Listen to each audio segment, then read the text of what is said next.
Assalamualaikum warahmatullahi wabarakatuh. Perkenalkan, nama saya Bukis Pandu Wicaksono, NPM 18 11 10 04 18. Di sini saya akan menjelaskan tentang pengertian dan klarifikasi bahan ajar. Yang pertama itu pengertian bahan ajar. Bahan ajar merupakan salah satu komponen yang sangat penting dalam sistem pembelajaran. Penggunaan bahan ajar terdapat membantu peserta didik mencapai hasil belajar yang diinginkan. Nah, di situ juga ada ragam bahan ajar atau alat atau media yang digunakan untuk melakukan pembelajaran. Bahan ajar itu menjadi bahan ajar cetak seperti buku, modul, brosur, dan poster.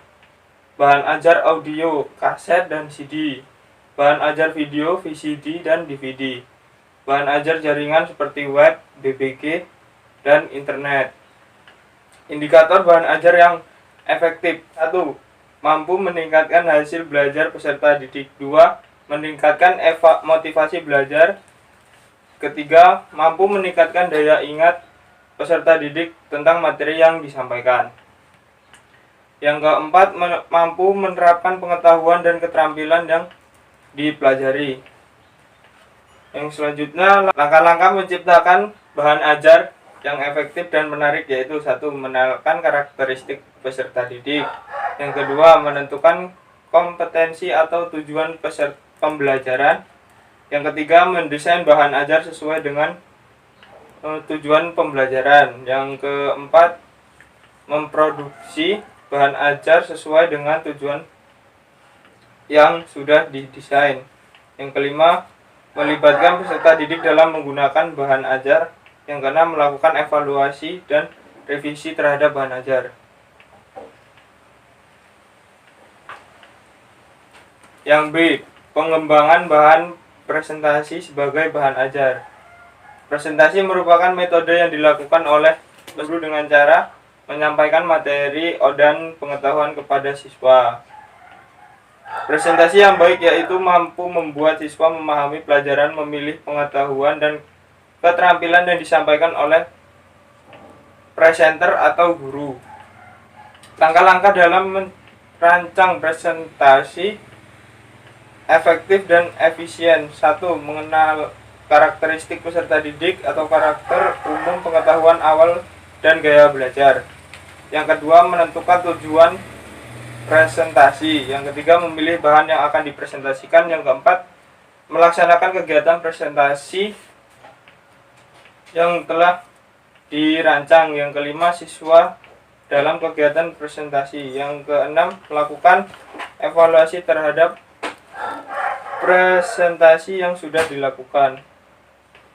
Yang C, prosedur pengembangan bahan presentasi. Yang pertama, PowerPoint merupakan program aplikasi yang banyak digunakan untuk keperluan presentasi. Yang kedua, penggunaan PowerPoint untuk presentasi dapat memberikan beberapa keuntungan, yaitu 1. Dapat digunakan sebagai kerangka presentasi. Yang kedua, menjadikan presentasi berlangsung secara sistematik, utuh, lebih menarik, efektif, dan efisien. Potensi yang dimiliki oleh aplikasi PPT. 1. Kemampuan dalam teks. 2. Penggunaan warna. Yang ketiga, penggunaan gambar grafik. Yang keempat, penggunaan video. Yang kelima, penggunaan efek tayangan. Tips membuat bahan presentasi PPT.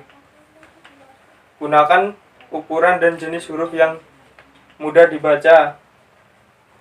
Isi materi dibuat sederhana agar tidak rumit dan sulit. 3. Digunakan gambar, ilustrasi, foto untuk mendukung informasi. Yang keempat, warna huruf dipilih yang tidak menyakiti mata dan kontras dengan background.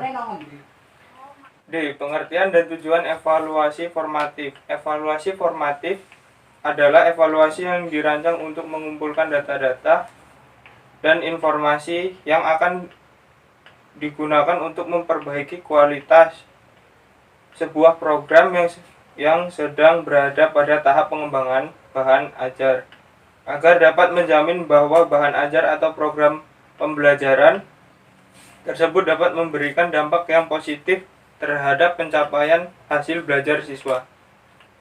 Sekian materi yang dapat saya sampaikan, saya akhiri. Wabillahi taufik wal hidayah. Wassalamualaikum warahmatullahi wabarakatuh. Buku, modul, brosur dan poster. Bahan ajar audio, kaset dan CD. Bahan ajar video, VCD dan DVD. Bahan ajar jaringan seperti web, BBG,